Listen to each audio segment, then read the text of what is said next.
What's up, dogs? So, I've been thinking about meta-ethics, as I often do, and it occurred to me that there's a kind of moral realism which I don't think I've ever seen anybody defend, and maybe there's a good reason why nobody wants to defend it, but I would like to just put it on the table for consideration. I think it's a part of conceptual space that it would be interesting to explore.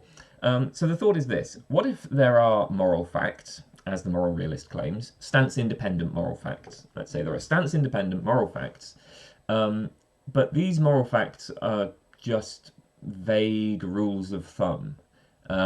So every system of norms that humans have developed, every moral theory that has been proposed by philosophers, just far outstrips what the actual moral facts give us. So to see how this works, here's an analogy to a different domain where I think this kind of approach has at least some intuitive plausibility. So consider colour.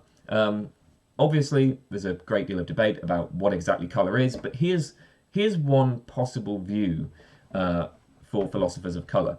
We might say that colour perception is misleading or illusory only in specific respects. So we might say, look, there's a fact. So one of the things, one of the parameters of color vision is light and darkness, right? Our sense of illumination, and we might say that our visual system accurately tracks objective intensity of light and darkness. So there's a fact of the matter in the world about objective illumination, and the visual system, at least when it's operating well, does reliably track this.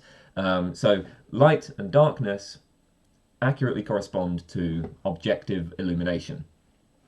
But claims about hue are just wrong. There are no hues in the world. So when I say the car is red, that's just false or misleading in some way. So hue is an illusion. So it's like, and I mean, there are many reasons why we might take seriously the idea that hue is an illusion. There are many, all of the standard problems that philosophers of color have highlighted.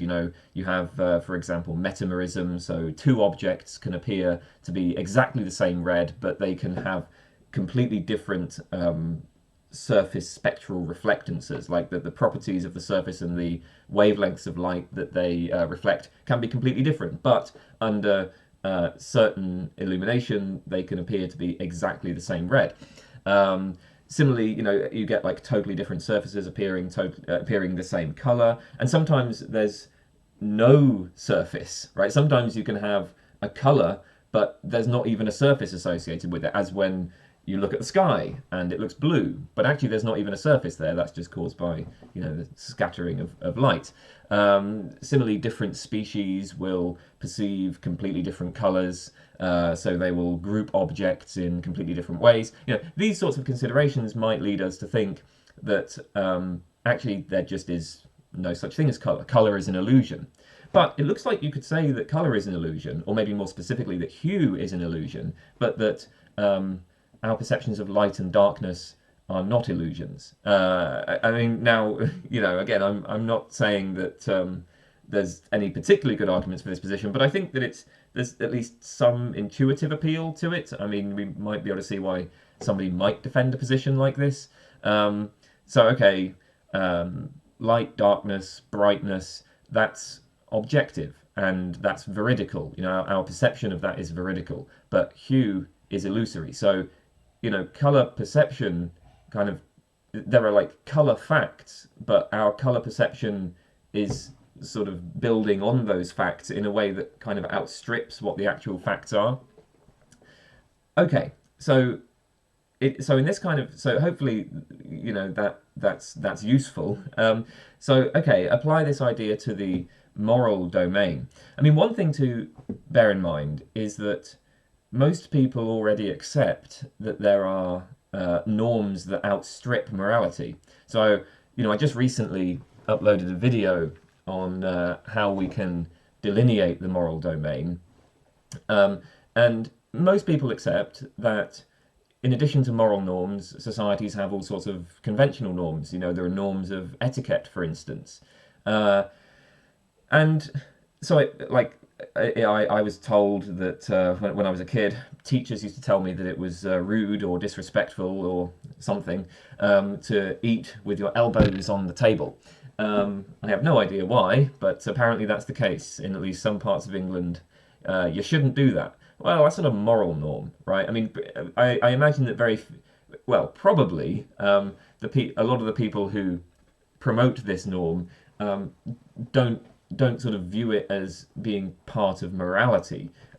It's a norm of etiquette. So we already have norms which we would generally take to outstrip the moral facts. If you think that there are etiquette norms, then you think that there are norms that outstrip the moral facts. But then why shouldn't why should we have moral norms that similarly outstrip the moral facts? So maybe one sort of initial consideration that we might use to get to this kind of position is to think about the arguments from disagreement. Now, as it happens, I don't think that arguments from disagreement are particularly effective as arguments for anti-realism. Again, I have a whole video on moral disagreement, which introduces the many different ways that anti-realists have tried to use arguments from disagreement. I'll link that in the comments. But so, I mean, this is a familiar sort of argument, right?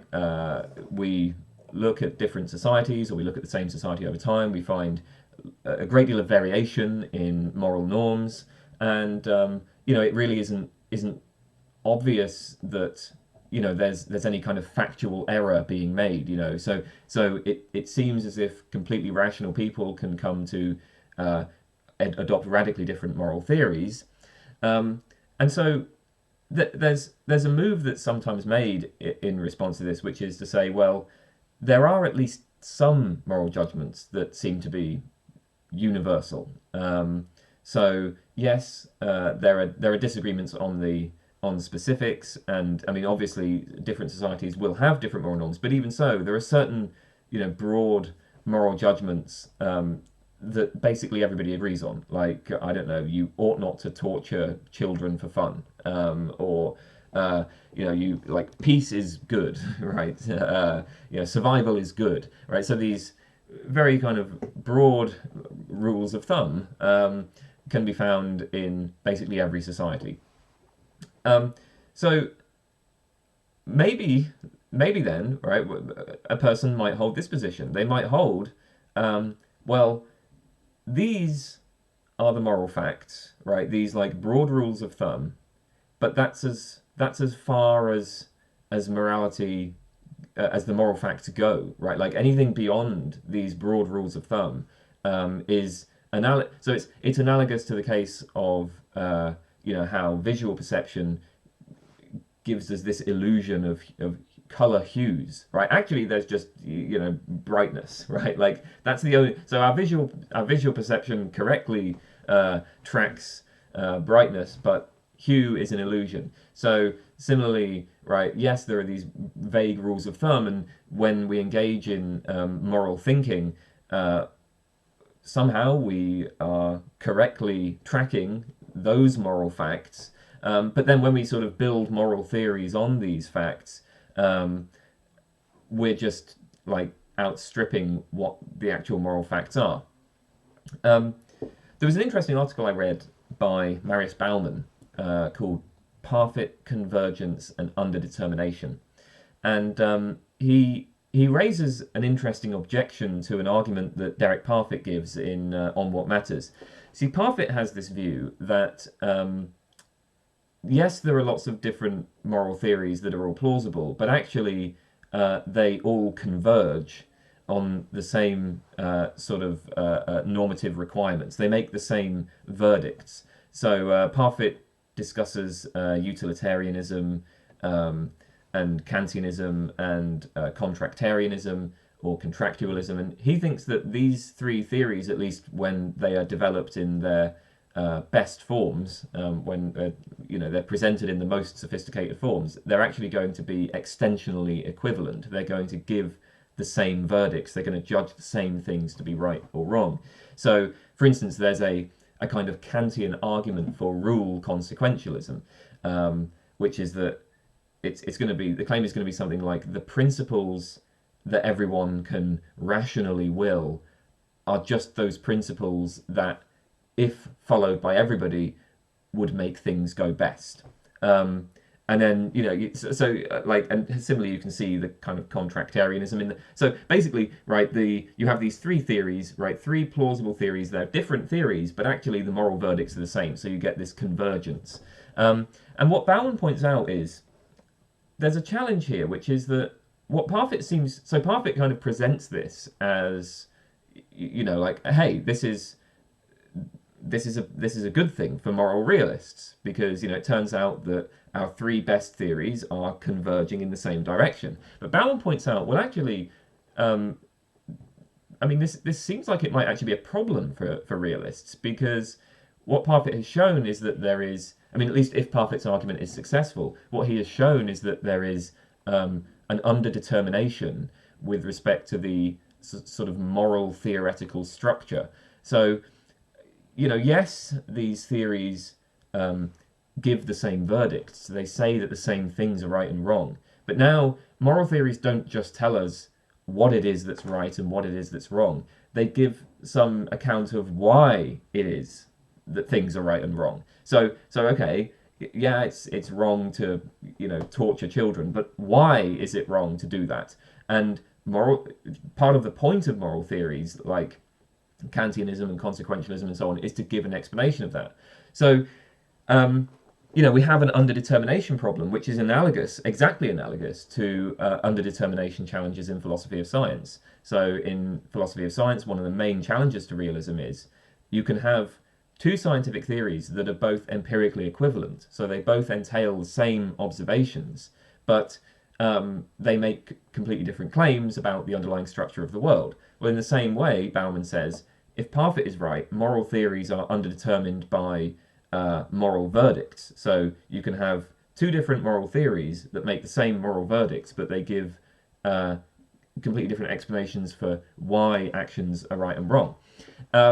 And so, like in this kind of example, then it did seem to me, well, yeah, I can see why that would be. Okay, so that's a challenge for realists, but it seems like there's a form of realism here which would not be challenged by this, where this form of realism would just say, well, okay, there's a fact of the matter about the moral verdicts, but there's just no fact of the matter about the reasons for those verdicts. So it is, yes, it's wrong to torture innocent children for fun, but there's just no fact of the matter, like why that is. There's just nothing further to be said about it. That is just a brute fact, maybe. So I don't know. Look, I think that in the case of underdetermination in science, right, this is a problem because we take it that there is this independent world that our scientific theories are supposed to be revealing, that they're supposed to be tracking. At least that's the sort of, I guess, common sense view, right? Like we come up with a scientific theory, and we're not, it's like, it's not just that there are these experiences or observations that we're making. We assume that there's something causing these experiences or observations, and it's the job of scientific theories to tell us what that stuff is. But why assume that in the moral case? Why assume that there have to be these sort of further facts that, like, maybe, right, there are just a bunch of moral facts which concern what you ought to do and what you ought not to do, and then there's just nothing further. There's nothing that like explains that. There's no. Certainly, it wouldn't be the case that there's anything that's causing that. In the scientific case, we have experiences or observations, and we assume there's something causing those experiences and observations. But in the moral case, it could be a moral fact that it's wrong to torture children for fun. Okay, but why would there have to be something like causing the moral fact? Moral facts, unless you're, I guess moral naturalists would say that moral facts can have causes and effects. But, on a lot of meta-ethical views, moral facts, moral properties are non-causal. So, there wouldn't be the same like there wouldn't be anything in particular causing that moral fact. Um, so so yeah, I mean, we can assume then that there are moral facts, facts about what you ought and ought not to do, but that moral theories just outstrip these facts, and that there's just nothing underlying them, and there's a moral theory that gives some sort of explanation for why these facts hold. Just yeah, it just outstrips what the facts are. Um, and then I mean, you can kind of go further and say, well, we can make a similar point perhaps about moral methodology. So, Parfit has given this argument that we will achieve convergence on the best forms of Kantianism, consequentialism, contractualism. But you might deny that, right? I mean, it's not obvious that we're going to achieve convergence in a similar set on the same set of judgments about cases. Maybe we won't. So maybe there are, maybe there are the sort of moral fixed points, as someone like Schaefer Landau or Terence Cuneo would say, torturing children for fun is wrong. Okay, that's a moral fixed point. But these fixed points may be compatible with a wide variety of different normative systems, and maybe it's the case that sort of theoretical virtues just don't decide between these systems. And actually, again, we find a similar thing in science, right? Because in the sciences, although the underdetermination problem is presented in terms of empirical equivalence, that's not how it usually arises in practice. In practice, competing theories are very rarely empirically equivalent. What's really going on is that our theories are judged against a host of different theoretical virtues. So, we take it that simplicity is a virtue, explanatory scope is a virtue, predictive power is a virtue, and these virtues can pull in different directions, and so there can sometimes be no clear winner. So even when theories are not empirically equivalent, we still get a kind of underdetermination problem. So again, like maybe this is right. Maybe in the moral case, right, there's just no fact of the matter about many moral verdicts. So torturing children, yes, that's wrong. But ought I give money to charity? How much money should I give to charity? Maybe there's just nothing. There's no fact. Which is not to say that it would be permissible for me not to do it. There's just no fact of the matter about it being permissible, obligatory, or forbidden, or whatever. So I guess, yeah, I mean, hopefully this is, again, I'm just putting this theory out there. I'm just putting this approach on the table. Maybe it's completely stupid and it's just not worth thinking about. But, yeah, I mean, I don't know. I feel like in the case of scientific theories, we have some, there is some reason to think that, yeah, that the facts, our theories might be wrong, right? But even so, there are still facts that they're getting right or wrong. So yeah, it's like the theories are not like outstripping the facts in quite the same way, because there's some reason to think, okay, well, we have these experiences, something is causing those experiences. We can describe that correctly or incorrectly. What I'm suggesting for this kind of moral realism, I'm calling it semi-skimmed moral realism, is that there are moral facts, right? You can have the moral facts, but I mean, look, just kind of before we engage in inquiry, let's say, like just prima facie, right? There's maybe no reason to assume anything about the extent or scope of these facts. Like maybe all we have are just these broad rules of thumb, or yeah, it's like it's wrong to torture people for fun. Cooperation is good, survival is good, but there's no principles, there's no theories that correctly describe any sort of underlying structure. There's no, and maybe even no determinate fact of the matter for many actions, whether they're right or wrong. Yeah, I don't know. Is this something worth considering? Has anybody written anything about this? Because as I say, I'm not really aware of much literature on this. Yeah, I mean, obviously there are people who deny, who are skeptical of moral theorizing. I'm aware that there are moral particularists, but I think this point is slightly different to that. This isn't just an expression of like moral realist particularism. Um, at least I don't think it is. So that's all I wanted to say. Thanks for watching.